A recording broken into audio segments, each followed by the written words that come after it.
City Commission meeting. This is our regular meeting. We are convening tonight. Would you please do the roll call? Commissioner Rocky Smith. Here. Commissioner Mike Mitchell is excused. Commissioner Adam Marl. Here. Commissioner Frank O'Donnell. Here. And Mayor Denise McGriff. Here. And would you please rise? And James is going to help me with the flag salute. All right, James, you start it.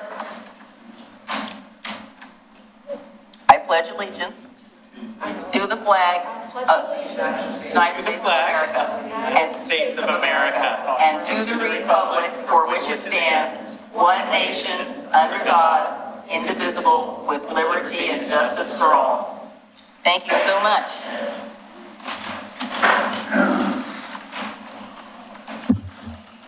So as I stated at the work session, we have some guests tonight from, tell me the number, troop again, 470. From troop 479, is that correct? 470. 470. So we are very excited they're here. They're working on their citizenship government path. All right. So tonight we have a couple of proclamations. We're going to postpone 3A for the 1st of November, but I'd like to read the first one, which is the Oregon City West Linn Rivalry Day Proclamation. That is traditional, and I had the honor of attending the breakfast last year and representing the city of Oregon City. So whereas the cities of Oregon City and West Linn wish to recognize the efforts of their citizens to create and maintain a positive family environment where children can learn the value of constructive competition, and whereas the cities of Oregon City and West Linn value tradition and history as essential parts of their communities, and whereas Oregon City High School and West Linn High School, formerly known as Union High School, have competed valiantly in the sport of football continuously since 1921, except for during 2020. And whereas on October 27, 2023, the teams representing these schools will renew their annual rivalry for the 103rd time. And whereas this is the longest continually played rivalry west of the Mississippi and therefore worthy of recognition, not resignation.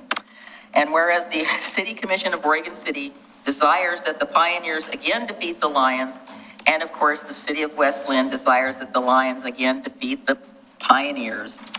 Now, therefore, we, the City Commission of the City of Oregon City and the City Council of West Linn, hereby recognize and commend all citizens who have participated in this annual Gridiron Classic and support the efforts of the current teams by proclaiming October 27, 2023 to be Oregon City West Linn Rivalry Day.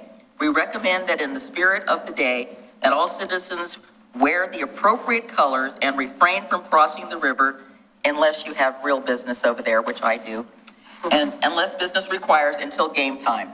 So it's already been signed. One copy's been signed by the City of West Linn, and I will sign for the City of Oregon City. How many people in the room are alums of Oregon City High School? All right, so you know what to do, right? Go Pioneers. Go Pioneers, yes, I heard that. And our very own two people here on the commission are also alums. I appreciate the Oregon City Pioneers because their school colors are the exact same ones of my high school, so it's no problem for me to be wearing that anyway. All right, our second proclamation for this evening has to do with declaring October as Domestic Violence Awareness Month. And whereas domestic violence is a serious crime in Clackamas County that affects people of all races, ages, gender, and income levels, and whereas family is the foundation of a safe and healthy community, and it is the goal of Clackamas County for our communities to be safe, and whereas 1 in 3 women, 1 in 4 men, and nearly half the LGBTQ plus people will experience domestic violence by an intimate partner in their lifetime. And whereas 32.5% of families involved in the Department of Human Services Child Welfare Department had domestic violence as a component of their cases in 2021, and whereas 1,152 victims of domestic violence requested a protective order in Clackamas County in 2022, and whereas there were 1,553 in-person visits to a safe Place Family Justice Center in 2022 from people seeking assistance and safety from violence, And whereas victims should have help to find the compassion, comfort, and healing they need, and abusers should be held accountable to the fullest extent of the law. And whereas only a coordinated community effort will stop this serious crime. And whereas Domestic Violence Awareness Month provides an excellent opportunity for people to learn about preventing domestic violence and how to show support for numerous organizations and individuals who provide critical advocacy services and assistance to victims. And therefore, I, Denise C. McGriff, the Mayor of the City of Oregon City, do hereby proclaim October 2023 as Domestic Violence Awareness Month and encourage all citizens of the county to join in this observance and learn more about what they can do to help end domestic violence, both individually and collectively. And I will set my hand to this proclamation dated the 18th day of October 2023. I should also note that our elevator is lit for this particular occasion in purple, and so some of us are wearing purple to signify our support of this. And we have some special guests here from Clackamas County that would like to add their voices to this particular effort. So I would like you to please come forward. Thank you so much for being here. It's much appreciated. And you have our continued support. Good evening. My name is Erin Hinkelman. I'm the director for a Safe Place Family Justice Center. I'm Melissa Earlbaum. I'm the Executive Director for Clackamas Women's Services. Thank you for having us. And thank you for declaring October as Domestic Violence Awareness Month. It's held annually in October, and it allows communities nationwide to join forces to raise awareness about the far-reaching impact of domestic violence. This issue impacts people of every gender, and everyone knows someone affected by domestic violence. High rates of domestic violence are not private individual problems. They require community solutions. By acknowledging this reality, we can collectively work towards ending domestic violence and creating safe, healthy communities for everyone. In 2013, a Safe Place Family Justice Center opened as our community's collective response to adults and children impacted by domestic violence. A Safe Place is comprised of 10 on-site public and nonprofit partners co-located under one roof, providing trauma-informed wraparound services to survivors and their children, free of charge. In 2022, as mentioned, we provided support to and advocacy to 628 survivors seeking services at the center for the first time and had a total of 1,553 visits for services, including 343 children accompanying their caregivers. Our on-site partners, some are who are with us this evening, work in concert to provide efficient, coordinated services that reduce the number of times a survivor has to tell their story. They're focused on victim safety and holding domestic violence offenders accountable. Thank you. Clackamas Women's Services helps individuals and families experiencing and healing from domestic violence, sexual assault, elder abuse, and trafficking. I wanted to just give a little bit of a snapshot of the work that we've done over the last year at Clackamas Women's Services in partnership with the Sheriff's Office, the District Attorney's Office, our culturally specific partners, and many organizations throughout Clackamas County. We offered support to survivors through 2,343 calls on our support line in 2022. We served 1,403 survivors through our community-based services, and those are located throughout Clackamas County, including here in Oregon City. We sheltered 129 adults and 134 youth in our village emergency shelter, and we also provided housing for over 400 households last year. We provided 887 counseling sessions for adults and youth, and we educated 5,331 children about healthy relationships through classroom presentations in over 20 schools throughout Clackamas County. And lastly, we created community connections for 188 adults and children through our events over the year. This month, we honor the tremendous dedication of advocates and service providers, honor the courage and resilience of survivors, and recommit ourselves to standing with them for safety, dignity, and justice. There is still much work to be done, and it will take all of us to do it. We must rededicate ourselves to creating a society where domestic violence is not tolerated, where survivors are supported, and where all people have an opportunity to thrive without fear of violence or abuse. Thank you for being an integral part of this movement. Together, we can create change and build a world free from domestic violence. Thank you so much for being here. Mr. Wiley, do I need to have the seal put on this before I give it to them? Yes, I'll need to take it back and get a copy and put the seal on it. Okay. I'll get that over to your office this week. Thank you. Thank you so much. Yeah. We appreciate your being here.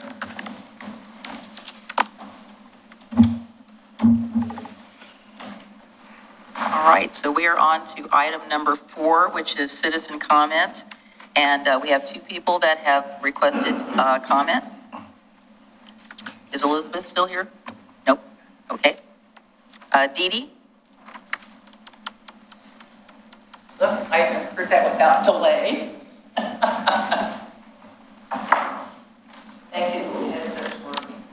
Usually I'm on YouTube and there was a second delay, so I'm Ms. Dorothy Dawes from Rivalry City. I've been living here since 1975. Just move it a little closer. Hi, my The name is mic, you Dorothy can move the Dawes. mic. You don't have to. There you go. My name is Dorothy We heard Dawes. Okay, I'm in here since 1975. I'm an old-time resident. Many of you know that I stress for trees in our town. And because you guys all go to every city meeting, I listen to everyone. Because you're a volunteer, I'm a volunteer, and I support you. What I heard during one of the work sessions brought me one thing, 15E text to Denise, and that was Climate Action Plan number 8, scratched off last year's list. No climate action plan whatsoever, just scratched off. This next year, our climate action plan made it all the way to number 7. Number 8 was scratched off last year. Would number 7 be scratched off this year? Who's to say? But also, the guidelines are now vaguer. We have, as citizens, come to you with, we got one proclamation for butterflies. We've come to you with new tree standards for our city's trees. We've come to you with pollinator gardens, ideas with Bee City USA, No Ivy USA. And we've been not supported on these ideas except for the one butterfly proclamation. So I really think Climate Action Plan needs to go up on the list. In my opinion, anyone running for office, if they don't have Climate Action Plan in their vocabulary, even with I support it or I believe, doesn't even deserve a vote. Because that's what's taken us now. We're burning up, we have heat waves and everything else. Okay, so that is one thing that I'm very upset about, and I would like to see Climate Action Plan climb up the list. Or maybe even just given to somebody who has an inkling on what that next goal could be to implement in the 2023, to make it happen in 2024. Or excuse me, 24 to 25. We already blew a year. Okay, my other one was in listening to our Public Works speak about the new sidewalk agreement with people that have cracked sidewalks, and the city will help them jointly repair them. I know when that was being discussed was back when they were talking about the newer developments that were made where the sidewalks were too small. The areas for the tree retention areas were too small. Within years, they were cracking sidewalks with junk trees. These weren't substantial trees. These are GMO trees. These are the trees that have been made and genetically made for cities to plant. Okay. I'll have to come back on that. But we had changed sidewalk code, and it's nowhere to be found. A cracking sidewalk can take down a tree in our town without an arborist report. It used to be in our tree code. Every tree in our city now is at risk. Heaven help McLaughlin neighborhood. That's where our best trees are. And if you have a cracked sidewalk, you can get rid of that tree without an arborist. That's wrong. Dan Holliday made mention of that he was during his tenure that came into effect. We need to find out when. I've talked to a couple of other tree people and NROD people, supporters in this town, and they can't find it. When did it change? And where is the old copy? Did it disappear when we got invaded by a virus? We will try to get back to you on those. Thank you very answer those much. I questions. appreciate the buzzer. Mr. Conkle, we did compress the goals from 8 to 7, but we kept the main title, which basically talks about preserve and protect our environment and natural resources. That's number 7. Correct. And we plan to get back to talking about climate action. I know we talked about it, but No, we do not. Under that is working with Friends of Trees on neighborhood planting, and then the national Right, I know. I pollution see what discharge the- elimination. Yep. So the climate action plan was removed by the commission during the goal-setting process. yeah, well, I didn't remove it. We may have collectively talked about it, but it's something that we've had community members ask us about it, so it may come back on a table at some point in time. Okay, anybody else? We don't have any more other slips. I think everybody else is here for the rest of the agenda. So do we have any questions about the consent agenda, and do we have a motion? Yes, I'd like to pull the minutes just for an edit from September 12th. okay. You want to just give the edit now, and then we can approve it as amended? Well, I think I'd have to pull it. Is it a substantive edit or like a technical edit? Well, I don't know, Jacob, did you see my email? Yes, I did. It was replacing the name, correct? Yes. Just because one of them under my committee reports, I think it was referencing Commissioner Smith instead of myself. So Yes, yeah, I saw that. that was the only thing. Okay. So it's a name correction. So how about if we have a motion to approve the consent agenda with the amendment to the minutes? Okay, Bill, what are you going to say now? Hey, you can do that. It's just kind of, the consent agenda, the idea is that this is all approved ahead of time and we put it through as a packet. Commissioner Marl's suggestion of pulling it is probably All right, can we technically have more. a motion to approve 7A and 7B? And see. So moved. Is there a second? Second. Okay, roll call. Just for a point of clarification, would it also include 7C, which is the minutes for August 8th? No, we're going to do that separately. Why? 7, Just to be clear, the minutes that Commissioner Marl wanted to edit were only the minutes for September 12th, not for August 8th. Yeah, so I'd like to move that we approve item 7A, B, and C. there's a minute, second. Can you re-second it? Yeah. A second, okay. Roll call. Commissioner Rocky Smith, Aye. Commissioner Adam Marl, Aye. Commissioner Frank O'Donnell. Aye. And Mayor Denise McGriff. Aye. Motion passes. Okay. We don't have any public hearings tonight, and before we get to 9A, since I know that the troops have, what? Sorry, can we approve 7D with? We did. No. Okay, let's have a motion to approve 7. I'd like to 7B. move that we approve item 7D as amended with the correction. Yes. Is there a second? Second.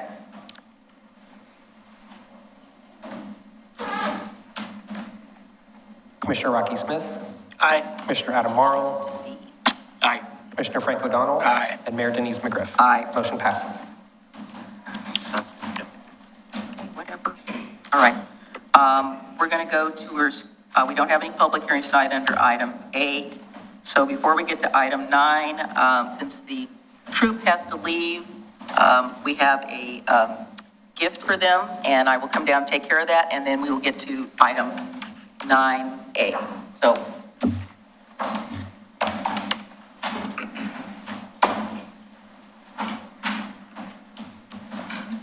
On, Mr. Grant.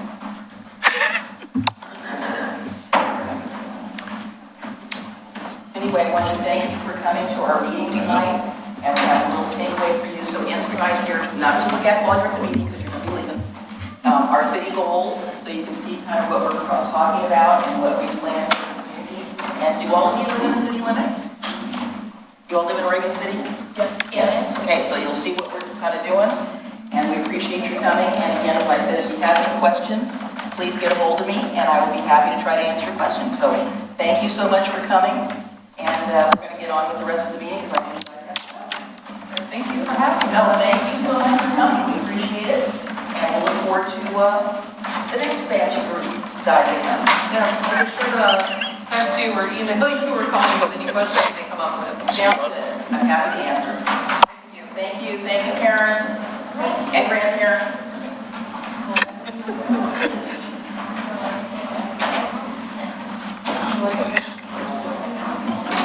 All right, Mr. Graham, I see you're on deck. Yep, I'm here. Thank you for that, guys. Good evening, Mayor, members of the commission, our city manager, colleagues, ladies and gentlemen. I'm James Graham, Economic Development Manager, Oregon City.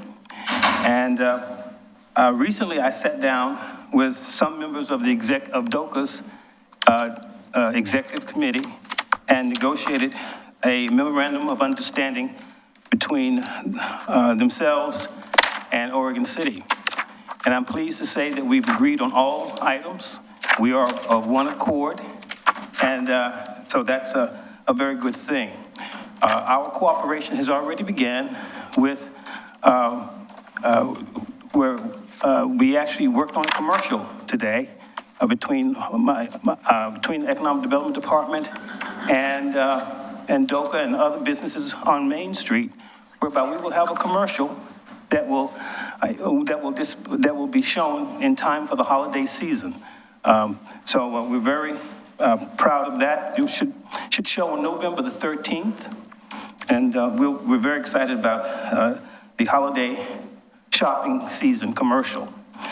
I will ask members of DOCA, the executive director, and anyone else who's with DOCA to come up and take your. Are there any questions? And while they're coming up, Staff? it's my Could you pleasure. hold on just a second? I'm just asking if they have any questions of you. Oh, okay.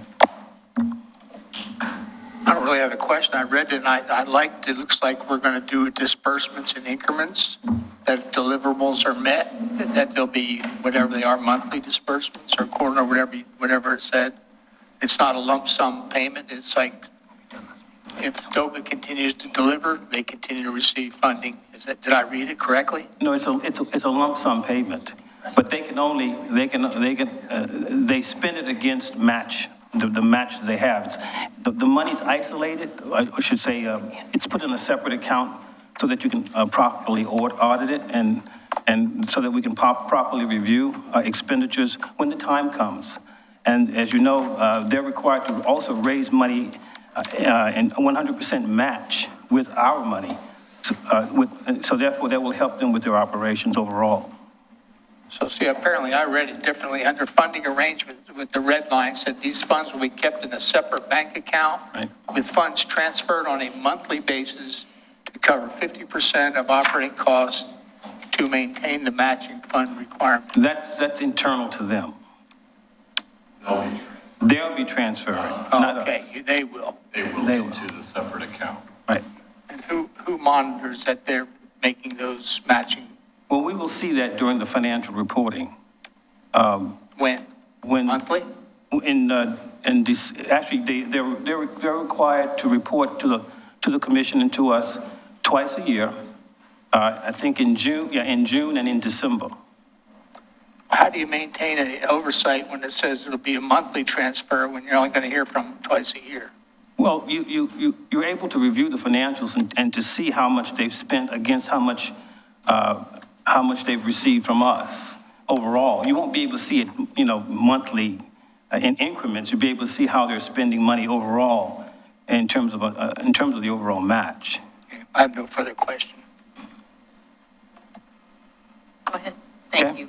All right.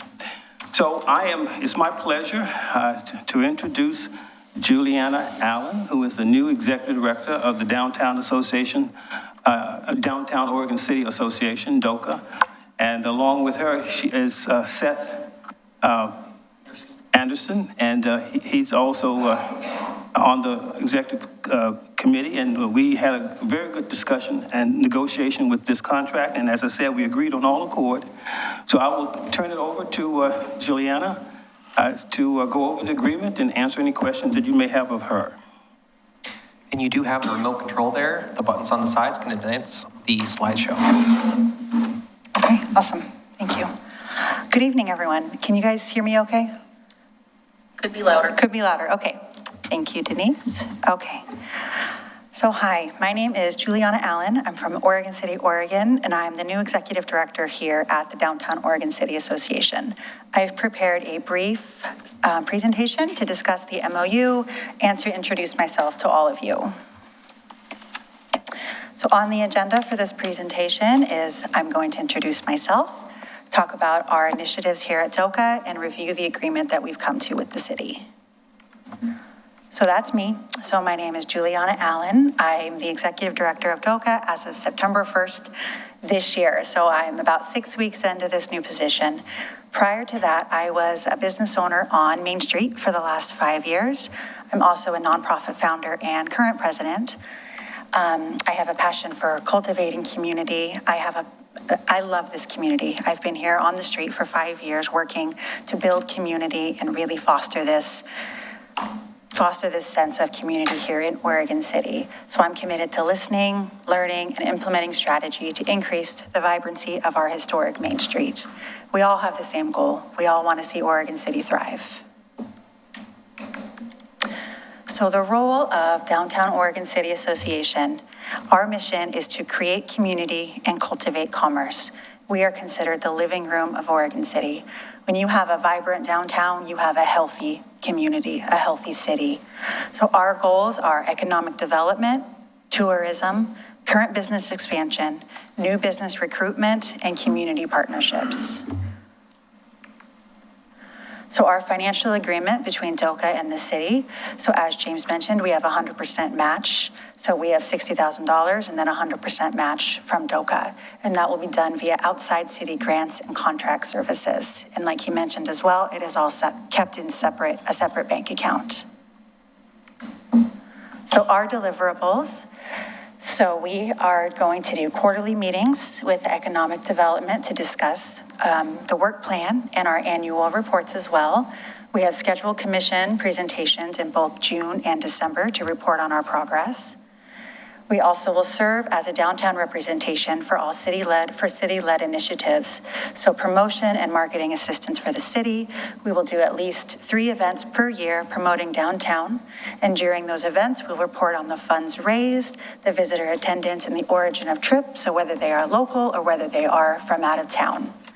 So we also, in our contract, is to cross-promote Travel Oregon City via our social media hashtags that we've all agreed on. And we also add the city logo to the event marketing materials that we do. The role of the city in the MOU is financial assistance and technical support.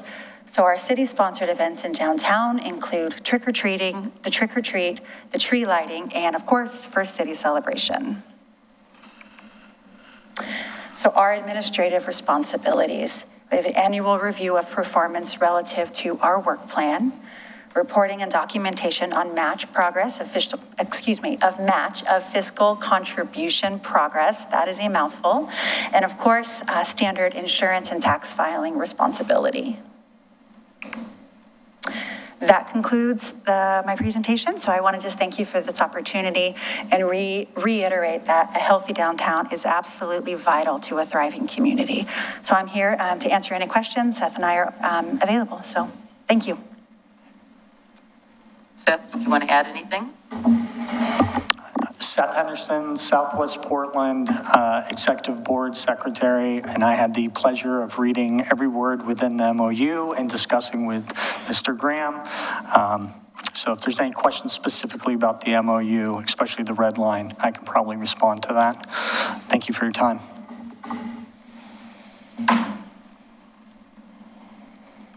Questions?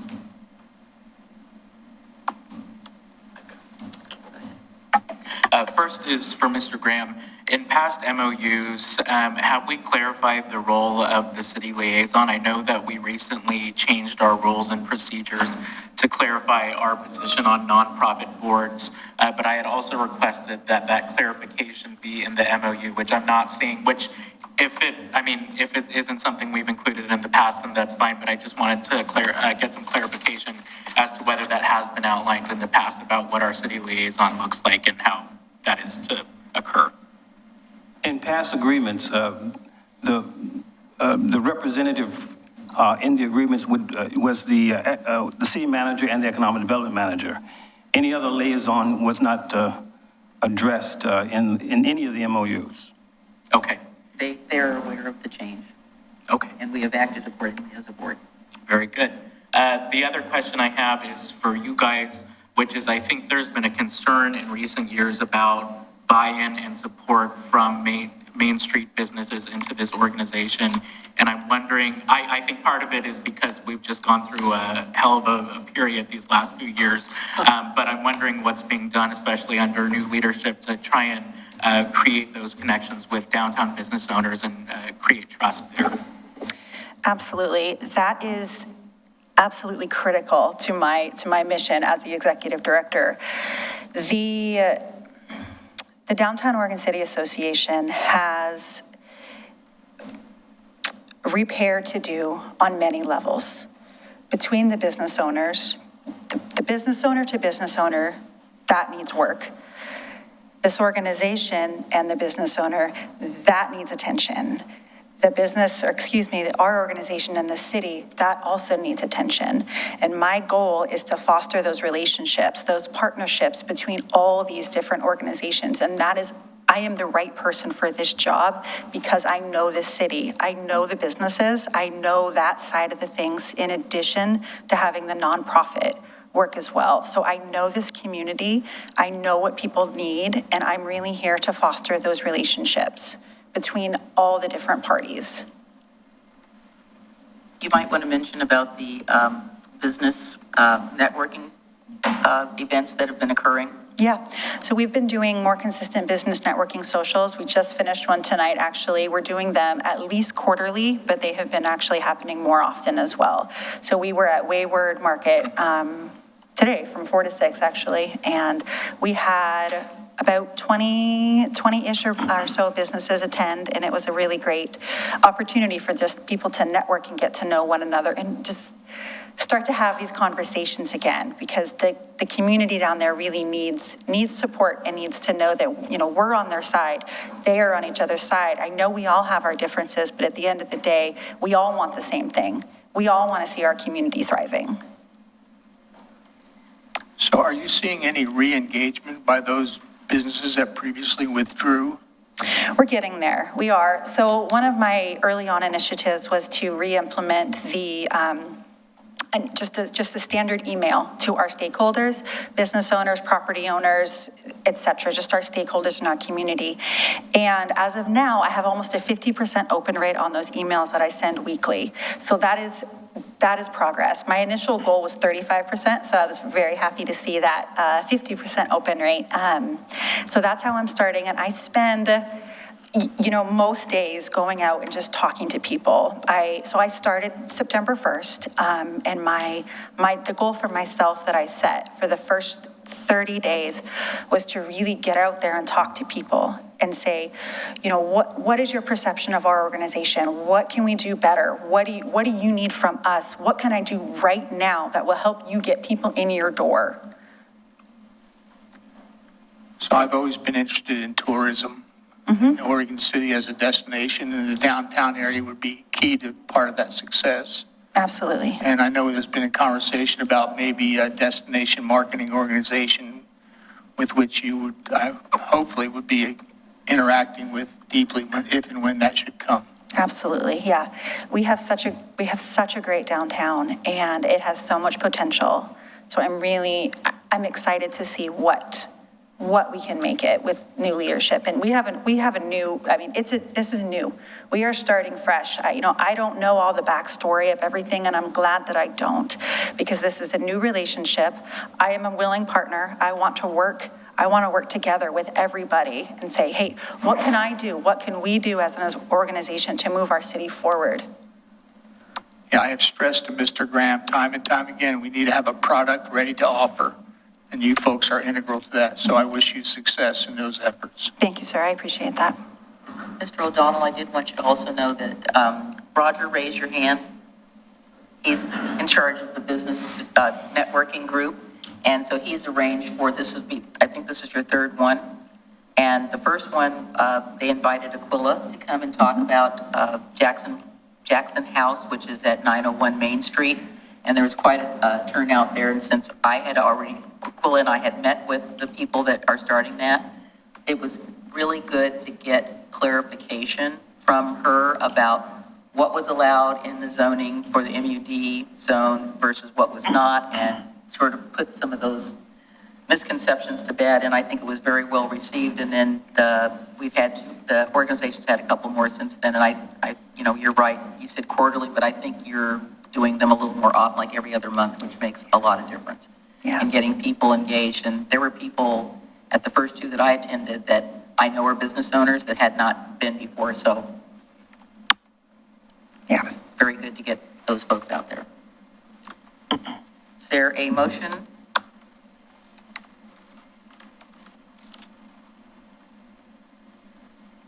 I move to approve the memorandum of understanding with the Downtown Oregon City Association. Is there a second? Second. Okay, it's been moved and seconded. Roll call. Commissioner Rocky Smith, Aye. Commissioner Adam Morrow, Aye. Commissioner Frank O'Donnell, Aye. and Mayor Denise McGriff. Aye. Motion passes. Thank you so much, and thank you to the DOCA staff and other board members sitting in the back. Thank you for coming tonight. We appreciate it. Thank And you all so of your much. good work. So do you want to tell us about the next event that's coming up? Yes, our Get a next. little broadcasting here. The business social is December 6th, I believe it is, and we have the, pardon? Yes, Oh, the I was- Harvest Festival, that's yes. which one? And trick or treat. We have Yes. many events coming up, sorry. So this Saturday, we have our Harvest Festival, so that's from 12 to 6. And right on Liberty Plaza between 8th and 9th, we've got vendors and entertainment, and it'll be a fun family event, so we hope to And see then you all on there. October 31st. Trick or Treat Main Street, of course, from 4 to 6. And then November 16th, we have our Spirits Walk. Yeah, we've got a busy fourth quarter coming up for all of us. So looking forward to seeing you all there. Thank you. So if you want to see what I'm going to be dressed up as for Halloween on the 31st when I hand out candy, come on down to the DOCA office because I'll be there. So be there or be square. Yes, sir. Tree lighting is Yes, December December 2nd. 2nd. Yes, tree light. Okay. All right, thank you so much. Thanks for your time. All right, Thanks for working with us. My pleasure. thank you, James. A new day. Yes. Now we have 9B, first reading of ordinance number 231005, revising the Oregon City Municipal Code, Title 5.04, business licenses. And that again is you, Mr. Grant. Thank you, Mayor. As you know, we've had two work sessions on the business plan, business licensing. And we seem to be on one accord as well on all of the revisions. So before you tonight is a draft ordinance number 231005. And also before you is a red line of the business of the code, of the municipal code, focusing on the business license, as well as a clean copy. So we're open here for questions, and we'll go from there. Are there any questions? Mr. Smith? I think we're in a good place with this. I guess since we have a huge representation from downtown, I'm curious as to whether or not the Downtown Association has followed this conversation, especially when it comes to events. And if they have a comment on that. We discussed, through various meetings in the past year or beyond, how to deal with large events. And as someone that's involved in planning events, trying to make it a little bit easier in not having to have every single vendor go through the process of business licenses. And so at this point, it's the event coordinator that is essentially responsible for getting a business license to do the event. If it's a nonprofit, it's a free business license. And so I'm assuming that that helps in some of the areas we've struggled with big events and vendors, but it's always good to have input for from those that are doing events. It's been a while since I've done a large event like that in Oregon City, but I shared a lot of my input to get to this place. I feel like it's a good place, and I hope downtown feels like it is too. I don't know. Did you want them to comment, or? I don't know, if downtown doesn't have a comment on it and is okay with it, then that's fine. If they have a concern, I would like to know it. I'm looking forward to more. Well, come up, Kelly. Can't talk from the audience. Sorry. I'm gonna try to stay in the background. I know. Too late. I look forward And your name? to, sorry, Kelly Epke's, Oregon City resident, current board chair of Downtown Oregon City Association, and promotions chair. So it's been a busy few months. I look forward to this new MOU and things that we've put in place to have the city's help and involvement more with logistics, talking with other communities and downtown organizations. It's simple things like the reader signs. You know, we're trying to do these events. We are a nonprofit. We are a small staff. And when we're getting quotes to rent reader boards for $6,000, it really is a huge impact. So with this Harvest Festival, we've been doing a lot of talking with Patrick, Shannon, our events coordinator that's helping us, and we're realizing we have a new ED, we have a new transportation person, so we are working things out. But having that option to work with the city and get that support, and even if we have to rent from the city, I'm sure it's still gonna be less than some of these other venues. So there's... I'm talking about business license specific. I'm not happy with where we're at on the other event stuff. Let's do one thing at a time. Okay. So in past years, well, the conversation to get to this business license was, there was, some changes in various other things with business license, but one component of this was a conversation about how at one point we were discussing having individual vendors for every event have to go to the city and get a business license, which from my point of view is problematic. One, it's a lot of work for the city. It's a lot of time spent with vendors that you may or may not know are scheduled for an event until a week or two out. And so what this does is allow that piece to be done just by the event coordinator, whether the organization itself or a business is doing an event, they are responsible for the business license. And all the city asks is essentially a list of the vendors that you have on site. Yeah. Rather than going, so I think that's been huge. Simplified a little bit. It's huge because we do have vendors that come in from other locations, and we also have our Makers Row that are just crafters, basically, so requiring them to have business licenses. Okay. Yes. All other topics involving the city and event rentals and park usage is still up in the air in my mind. Because you're exactly right. Paying $6,000 or whatever for a reader board or barricades or whatever is ridiculous. Yeah, it just makes it where these Especially when our events... community advocates that the number one thing in this town that we want is the events, and yet we have not found any way to fit that in the budget with other than small amounts of money. We're still asking these events to pay a massive amount of money for stuff we should be providing. So anyway, that's a whole nother topic. Let's take that up later. So, Well, thank you. She was yes, talking I know. about- So I'm anyway, so answering DOCA being in charge of the Harvest Festival, let's say you have 15 vendors. We cover So that. DOCA would be the one getting the business, you already have a business license. Yes. But let's just say you didn't have one, you'd get the business license and everybody would be underneath that. Yeah. So, okay, we're good. All right, All is right. there any further questions or is there a motion? Oh, I do have one question. So we talked about the implementation and we're going to go ahead and implement now, but wait till the system catches up. We're still going to do it the same way we're doing it now, which is by hand, but to get the thing going. Is that correct? Correct. Okay, all right. Is there a motion? Move to approve. Is there a second? Second. Been moved and seconded?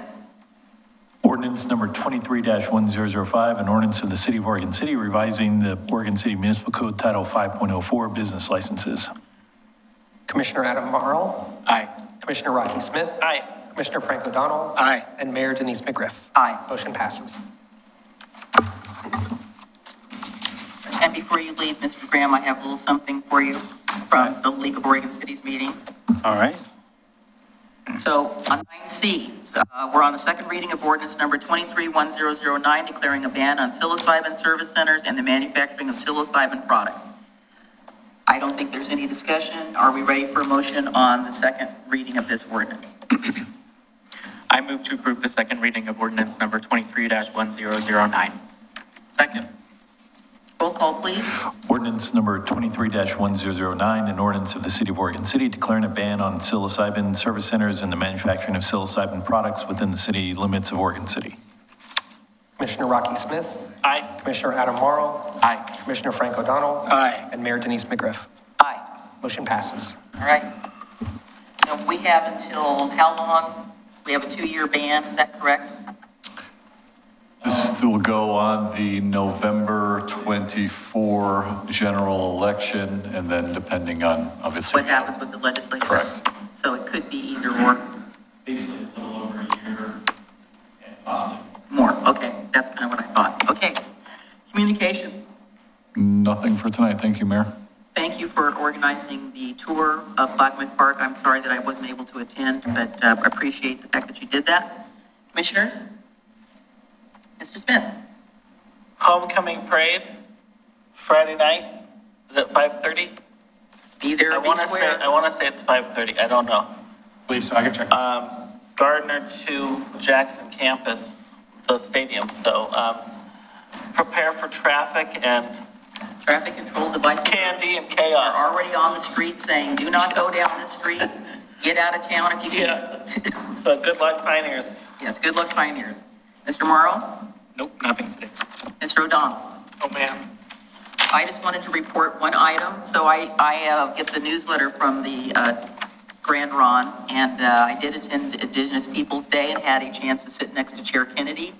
I thanked her for her cooperation with the Umatilla project, and I did let her know that Les Minthorn had passed. She was not aware of that. I also asked her for increased cooperation about Tumwater Village.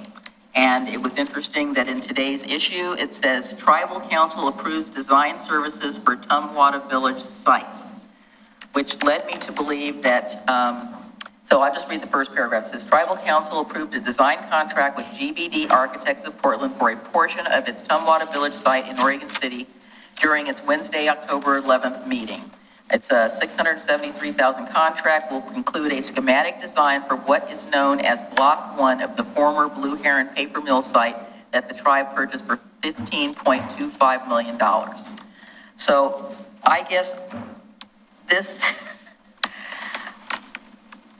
led me to believe that they are not as far along as I have been told by their staff on their project. So I'm confused. We've been waiting for, I think I've been waiting for a long time for the master plan that they've been telling us is going to be brought before us for a revision, not maybe necessarily the land use process, but at least an indication of what their thinking is. And if they're just now letting this contract for a portion of the site with GBD, they're not as far along as they have been led me on to believe that they were.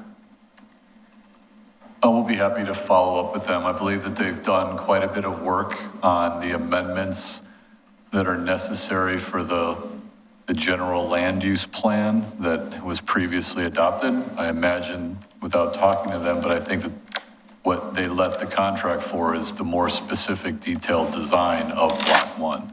So remember, there's going to be 2 steps here. One is the larger general master plan of the entire site, and then, you know, when that is approved, then you come in with more detailed specifics of, you know, whether it's 1 block or 2 block, whatever is being developed, it would still have to go through another land use process to get approval. So I believe I am under the impression that they have done significant work in what needs to be amended on the general land use plan that's previously been approved through the land use process. Yeah, well, that was my understanding, but schematic design is a little, you know, I mean, it's a concept. It's not anything that they're saying, this is exactly what it's going to be. This is kind of, to me, it says, this is what we think we would like it to be, possibly, maybe. So, okay, thank you for that clarification. Like I said, I just read that and I went, Also on the front cover was the Indigenous celebration. They got lots of pictures. Chair Kennedy's on the front there and John George playing drums. So, all right, being no further business, we will adjourn. What time would you like us to come back for executive session? 8:10? Whenever you're ready. Okay. Ready. 8:05. 8:07.